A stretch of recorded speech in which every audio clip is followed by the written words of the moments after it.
বাবুরে বাজারে আর জন যাইতো নয়। বাজারের যে অবস্থা, বাজারে এখন মুদি দোয়ানদার, কাঁচামাল, মাছ বাজারি হেতারা এখন স্বর্ণের ব্যবসা শুরু করছে।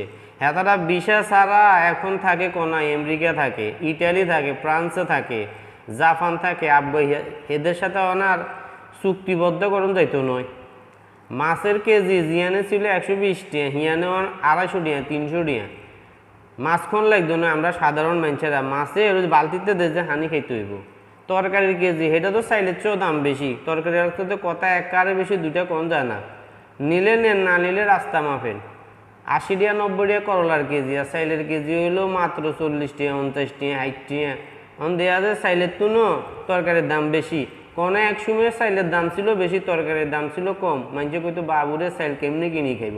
আর অনগা সেই জায়গায় চাইলের দাম কম, তরকারির দাম বেশি। তরকারিওয়ালারা হয়েছে স্বর্ণের ব্যবসায়ী, তাদের সাথে কথা কওয়া যায় না।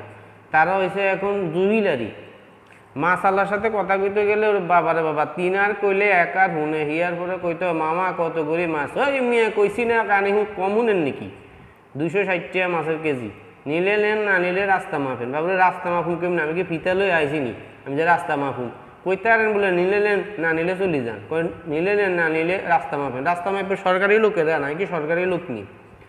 আলু পটল হিয়ার পরে ওই যে মুদি দোকানে গেলে তেলের দাম তো আর কম যাইত না। তেল যে বাবা পাইছে 80 টাকা 90 টাকা, তেল অনগে 170 টাকা 180 টাকা হয়ে গেছে, 100 টাকা পাই গেছে।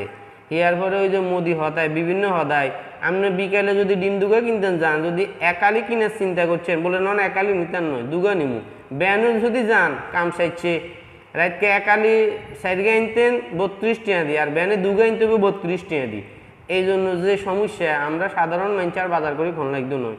আঙ্গরে এমনি রূপে থাকতে হইব, আঙ্গর মাছ দো হানি খাইতে হইব, আর ওই যে বাজার তো হসা শুটকি কিনে আনি শুটকি খাইতে হইব। এর চাইতে দামি জিনিস আঙ্গ কুফালে আর জুটতো নয়, আঙ্গ এটাই ভাগ্য।